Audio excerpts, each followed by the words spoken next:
I knew our landing trajectory was wrong the moment the shuttle started screaming. Ships don't scream. Pilots do. Metal does. Gravity does its best. But ships? No. Ships are supposed to glide. Us decided to reenact a murder. We hit atmosphere over a mountain range far too dense to be uninhabited. The humans call it the Appalachians, a word that sounds harmless until your hull is peeling off like fruit skin. Branches tore at the shuttle as we crashed through the tree line.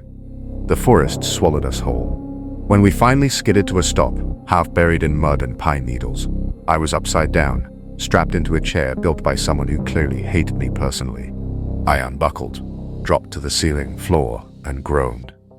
"Report," I said. Nobody answered. Wonderful.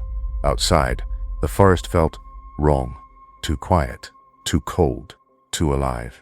My translator pinged uselessly, scanning for human settlements. Nothing within range. Just endless trees, jagged rock, and humidity thick enough to chew. I stepped into the clearing our crash carved through the greenery. My crew had left tracks, deep ones. They weren't wandering. They were running. That's when I heard it. A voice. Distorted, distant, familiar. "Kev, help me." My blood chilled.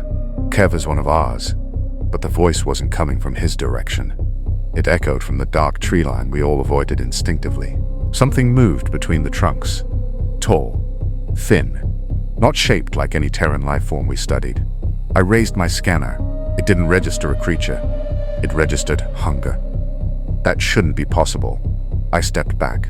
The woods answered with another sound. A long, hollow wail that felt like it came from inside my bones. Every instinct in my body screamed the same truth. We were not alone, and we were not the predators. Kev's voice kept drifting between the trees.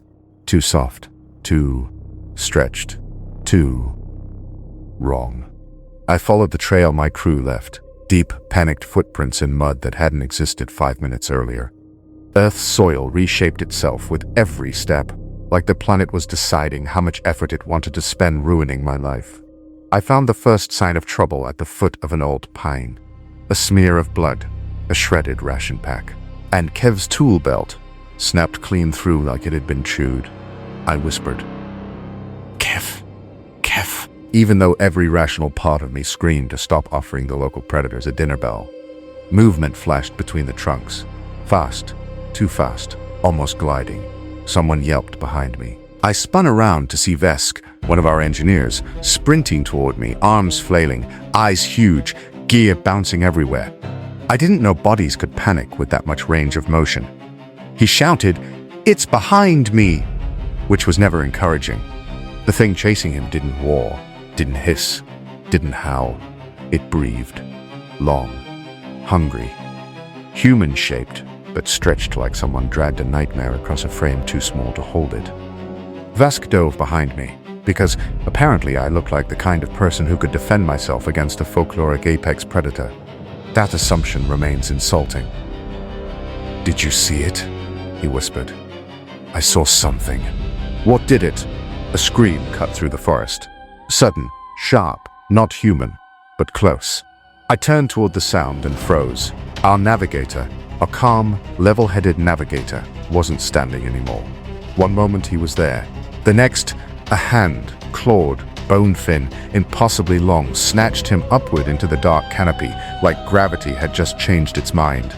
No warning, no struggle, just gone. Vesk whimpered. Cave's voice, it called his name.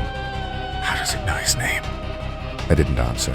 Earth was supposed to have dangerous predators, yes, but this thing learned.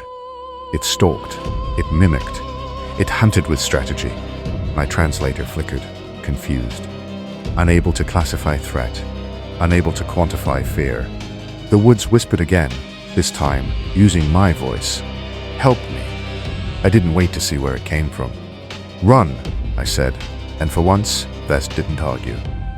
Branches cracked behind us. Footsteps followed, light, precise, never touching the ground long enough to track. Something was hunting us, and whatever it was, it enjoyed the chase.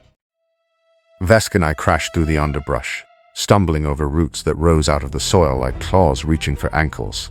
Everything in this forest wanted to kill me. The air, the plants, the terrain, the sounds. Especially the sounds. Leaves rustled on our left, then on our right, then behind us, then ahead. Nothing moved that fast. Nothing should move that fast. The translator on my wrist flashed warnings. Unclassified predator behavior, non-linear pattern, adaptive. Wonderful. We were being hunted by algorithmic nightmare fuel. I grabbed Vesk by the arm and pulled him behind a fallen log slick with moss. We crouched low. We breathed as quietly as two terrified aliens could, which wasn't very quiet at all. The forest answered with absolute stillness. Too still. Too complete. Predators made mistakes. Animals revealed themselves. Even atmospheric phenomena had rhythms. This silence felt engineered. Then a voice drifted through the trees. The sea. It stretched his name like a wire pulled too tight. Vesk's eyes bulged. That's not him, I whispered. He shook uncontrollably. But it sounds like him. That's the problem. Another voice joined in, one I recognized. Mine. Come here. It didn't mimic my accent. It mimicked my fear. The creature didn't just steal voices, it learned the emotion behind them. Branches cracked overhead. I looked up. A shape, wrong in every direction, crouched on a branch far too thin to hold its weight. Its limbs clung to the wood like hooked shadows. Its head tilted. Bones creaked. Joints clicked like breaking twigs. It stared directly at us.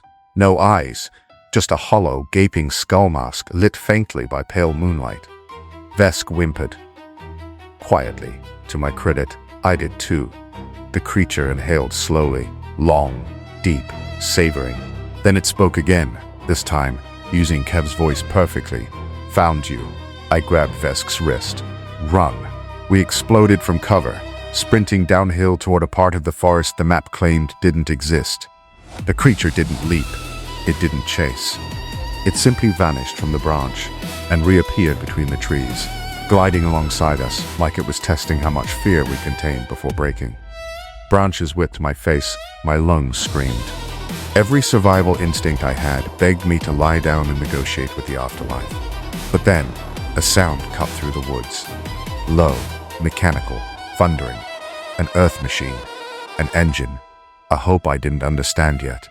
Behind us, the creature hissed, a wet, angry sound. For the first time, it sounded unsure. Disk and I barreled downhill, tripping over roots, sliding through mud, slamming into trees that seemed to lean closer just to judge us. Behind us, silence, which was somehow worse than the screaming. The creature didn't breathe now, didn't mimic, didn't glide. It waited. Predators that waited were always the most confident. The forest suddenly split open into a narrow ravine, a break in the trees carved long ago by water or violence, possibly both. We stumbled into it, gasping for air. And then I heard it again, the sound. A deep, resonant rumble that vibrated through the ground. A machine, a vehicle, something human. Vesk clutched my arm. Is that one of their engines? It better be, I said, because I am ready to surrender to literally any species with a combustion chamber. The rumble grew louder, closer. The creature hissed from the tree line above us. Not a confident hiss, a warning hiss. It didn't like the sound either. Good. Finally, something we had in common. The forest canopy shook. Something massive leapt through it, branches snapping in a line above our heads. Then the trees behind us bent inward, as if something tall and skeletal was preparing to drop directly onto our backs. Vesk shrieked. I shrieked. We shrieked in harmony. Beautiful, terrified harmony. I shoved him forward. Go! We sprinted toward the source of the sound, as the headlights cut through the fog. Two beams of warm golden light slicing across the forest floor, like salvation wrapped in gasoline fumes. The creature stopped. Completely. Not because of us, but because of them. Two figures stood in the fog, silhouettes carved out by the headlights of a roaring old Earth vehicle. Long body, unmistakable shape, doors wide open like a trap for monsters that didn't know better. The shorter one pumped his shotgun, slow, deliberate. The taller one rested a long-barreled weapon over one shoulder like it belonged there. They didn't flinch. They didn't move. They didn't ask questions. The creature recoiled into the tree line, claws scraping bark. Vesk whispered, trembling, "It's afraid of them." I nodded slowly. And for the first time since crashing on this death world, I felt a flicker of hope. The taller figure spoke in a low, steady drawl. "Easy there. You look like hell." Even I understood the tone. Calm, confident, professional monster hunter energy. But behind him, the engine of the black muscle car rumbled like a living thing. The Wendigo hissed once more, a furious, frustrated sound, and vanished into the forest like the night swallowed it whole. The shorter figure tilted his head toward us. The shorter one speaks. "You boys aren't from around here, are you?" No accusation, no fear, just recognition and a very tired sort of annoyance. I swallowed. "No," I said, voice cracking. We were lost." The tall one sighed. "Yeah, you and about half the things that wander into these woods." He jerked his thumb toward the car. The tall silhouette speaks. "Come on," before it circles back. I had no idea who these humans were, but the monster feared them.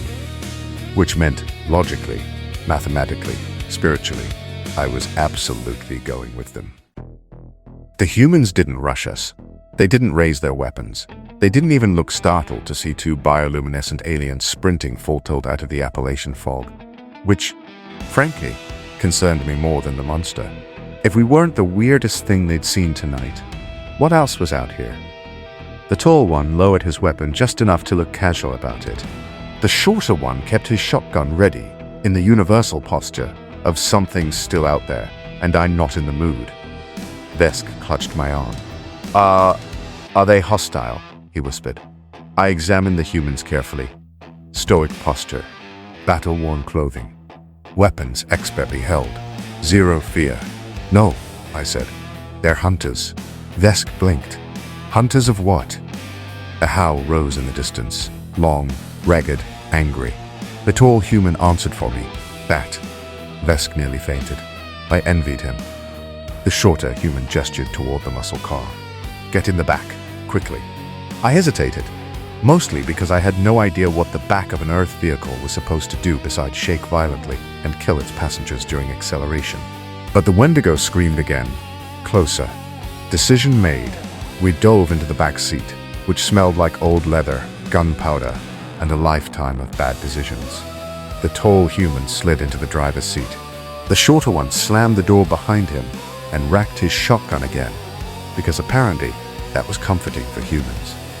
The engine roared, the forest shuddered, the headlights cut through the night like twin suns. We peeled out of the ravine.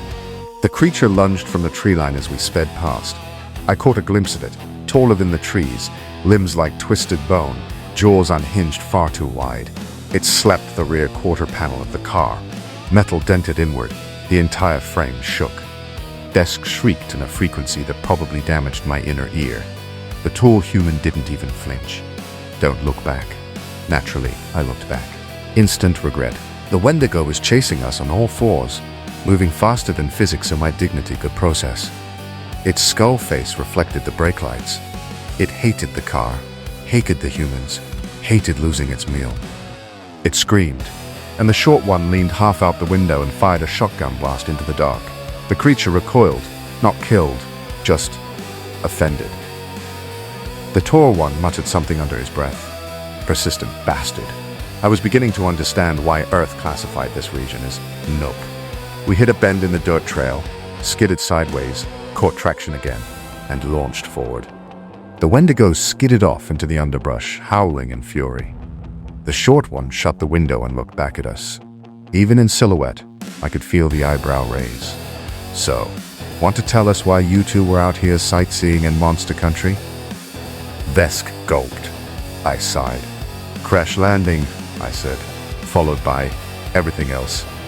The tall one nodded slowly, like this explanation made perfect sense. "Yeah, that'll do it." The Impala thundered deeper into the woods. The monster howled behind us. The short one added, Why didn't you just phone home? And for the first time since leaving orbit, I felt safe-ish. The Impala barreled through the Appalachian backroads like the forest personally offended it. Branches whipped the windshield, mud exploded under the tires, the engine roared like an angry deity. And then, the tall human flicked a switch on the dash. A guitar riff burst from the speakers. Deep, grungy, old human. Vesk slapped his hands over his ears. What is this? I shook my head. I think this is their war music. The Wendigo screamed somewhere behind us. The guitarist screamed louder. Static crackled.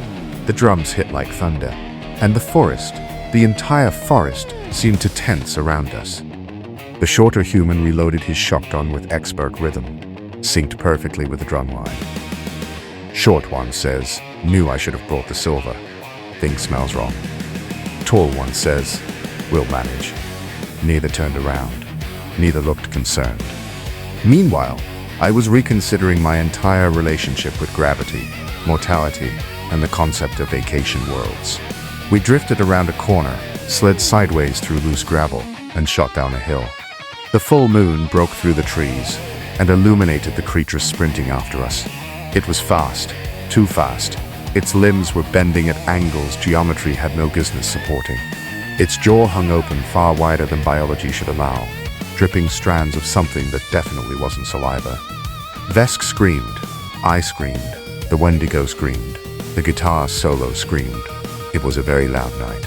The tall human stared into the rearview mirror. It's gaming. I nearly fainted. He said it like he was annoyed the weather decided to rain. The shorter human braced himself against the open window again. Time to upset it. He leaned out, shotgun aimed low, then fired. The blast struck the ground directly in front of the creature. Dirt exploded upward. The Wendigo tripped, and tumbled across the road in a cyclone of limbs. I couldn't believe it. The creature that had stalked us silently through the woods, mimicked our voices and hunted us without fear, had just face-planted because a human annoyed it with buckshot. The tall human nodded. Nice.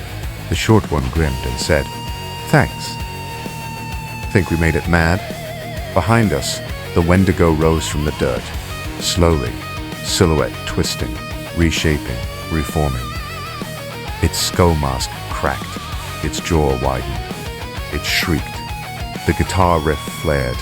The humans didn't flinch. The tall one said, calm as a comet, "Yep, it's mad." The Impala surged forward, engine roaring in time with the music. And for the first time tonight, I felt something deeply, profoundly comforting. Whatever hunted us tonight, the humans were hunting it back. The Impala thundered through the forest like it belonged there, like the road bent around it, not the other way around. Branches whipped across the windshield, fog curled behind us. The creature's screech echoed somewhere in the dark. And then, the tall human eased off the accelerator. I grabbed the seat. "Why are we slowing down?" The tall one didn't answer. He simply stared into the rearview mirror, jaw set in that particular human expression that means time to turn the tables. The Impala rolled to a controlled stop on a narrow stretch of dirt road. Fog drifted past us in slow, ghostly ribbons. Vesk stared at me. Did they run out of fuel? I don't think so. Are they lost? No. A distant thump shook the trees. Then another. Heavy, measured, coming closer. Shorter human says, "It's coming in angry." Taller one replies, "Good. Good?" I pressed myself into the upholstery like it might absorb me and hide me from the laws of physics. The Wendigo emerged from the tree line, towering, skeletal, limbs bent like jagged spears, skull face splitting open in a howl that shook frost from the branches. It scanned the road, found us, and shrieked. Vesk whispered, "We're dead." But the humans stepped out of the car. Stepped out, like this was a casual evening inconvenience. The tall one grabbed something from the trunk, a massive metal blade with carvings along its spine. The shorter one checked his shotgun again. Taller human says, "All right, let's finish this." The Wendigo lunged first, a blur of claws and bone. The tall human didn't move until the creature was almost on top of him. Then he pivoted with terrifying calm. blade cutting a clean arc through the night. The creature recoiled, howling, black matter spraying across the dirt. The short human fired, reloading with fluid speed. Every shot struck like punctuation. Every strike by the tall one looked practiced, like he had done this 1,000 times and would do it 1,000 more. I squeezed my eyes shut. When I opened them, the fight had moved farther down the road. The creature flailed, furious, desperate. But the humans? They worked like one mind. Blade, blast, step, strike. Classic rock roared from the Impala speakers, underscoring every movement like the universe itself had cued the soundtrack. And for the first time, the Wendigo looked afraid. It collapsed onto one knee, limbs trembling. The tall human approached slowly, deliberately. He says, "Stay down." The creature hissed, a final, broken sound, and staggered backward into the forest. Retreating, running, Vesk and I sat in the Impala, stunned into silence. The humans walked back to the car, like they'd just taken out the trash. Shorter one speaks, as if annoyed. "Hate these things. They never go down clean." The taller one answers, "Yeah, well, it's Appalachian season." I whispered, "What? Are you?" Neither answered. They didn't need to. Somewhere in the woods, the Wendigo shrieked again, but it was moving away. It feared them, and that said everything. The forest didn't return to normal. It never does. After the Wendigo fled, the trees stayed tense, like an audience holding its breath long after the final note. Fog crawled low across the road, swallowing the place where the creature had vanished. The tall human wiped the blade clean on a rag he pulled from his jacket. Slow, careful, like this wasn't his first time cleaning something ancient off steel. The shorter one broke open his shotgun and checked the chamber. Short one speaks. "It'll stay gone a while. Hurt its pride." The taller one responds, "Yeah, that usually buys us a season." A season. Vesk leaned toward me, whispering, "How long is a season? I don't think I want to know." They turned to us then, finally really looking. Not alarmed, not curious, just assessing. The tall one spoke first. "You two able to walk?" I nodded too quickly. "Yes, absolutely. I have never walked better in my life." The shorter one smirked. At least, I think it was a smirk. Hard to tell with shadows. "Good. Woods aren't safe till sunrise." That sentence carried experience. They gestured for us to follow them back toward the Impala. The car sat like a shrine to combustion and bad decisions. Engine idling low, headlights cutting twin tunnels through the mist. I hesitated. Why did it run from you?" The tall one paused, hand resting on the roof of the car. He considered the question like it deserved respect, because it knows the difference between prey and opposition. The shorter one added, almost casually, "And because we hunt things that think they're at the top of the food chain. Plus, we're awesome." He turned his head to the taller one and smiled. The taller one just shook his head and walked to the trunk of the car. That explained everything. They opened the trunk briefly. I didn't see much, just layers of tools, symbols carved into metal, things Earth absolutely did not include in its publicly accessible databases. Then the tall one closed it, hard. The tall one speaks. "You'll want to file whatever report your people do." "Yes," I said quickly. "Extensive, very extensive." He nodded. The tall one speaks. "Tell them this part's important." He looked past us, into the woods, into the dark where antlers had cut the moonlight. "Some problems on Earth are already handled." They got back into the car. The engine growled. Classic rock crackled faintly through the fog. The headlights flared once, then swung away as the Impala rolled down the dirt road and disappeared between the trees, swallowed by the forest like it had never been there at all. Vesk and I stood alone, alive, shaken, changed. I stared at the place where the car vanished and finally understood the classification error in our database. Earth wasn't dangerous because of its monsters. Earth was dangerous because it raised things capable of dealing with them.